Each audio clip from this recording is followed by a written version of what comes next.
Jama'a assalamu alaikum. Abinda zamu tattauna yau POS yana da matukar muhimmanci.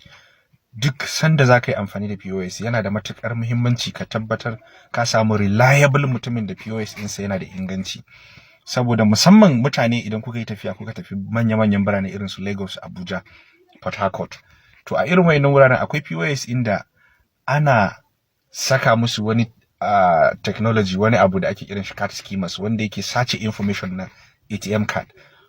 Za a yi transaction da katinka amma sai bayan ka manta.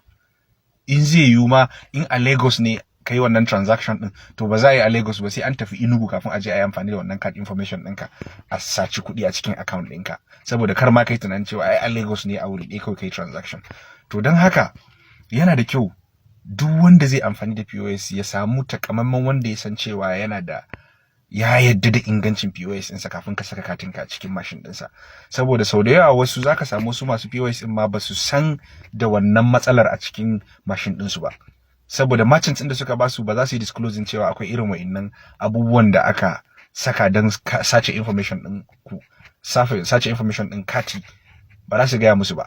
So zai iya yiwuwa yana an saka shi ma bai sani ba, sai dai a yi ta transaction ana ta sace kuɗaɗen mutane unnecessarily. To ni ina baku shawara ku tabbatar kuna amfani da wuri mai POS inda ya zamanto yana da inganci. Idan ba haka ba akwai matsala. Kuma masu amfani da POS, dan Allah ku rika lura, ku rika sauraron matsalolin da customers suke complain akan POS ɗinku. Saboda idan akwai matsala ta yiwu kai baka sani ba, amma kuma daga can sama shi merchant ɗin ya san me yake yi don sace information ɗin card na mutane. Da fata za a kula. Ni ban yi wannan maganan saboda in bata kasuwan kowa ba. Ina yi ne saboda in ja kunnen mutane a kula don Allah. Idan za ka yi amfani da POS ka tabbata ka samu mutumin da yake da inganci a cikin harkar POS ɗinsa. Idan ba haka ba to gaskiya kai ka jawo wa kanka. Da fata za a kula.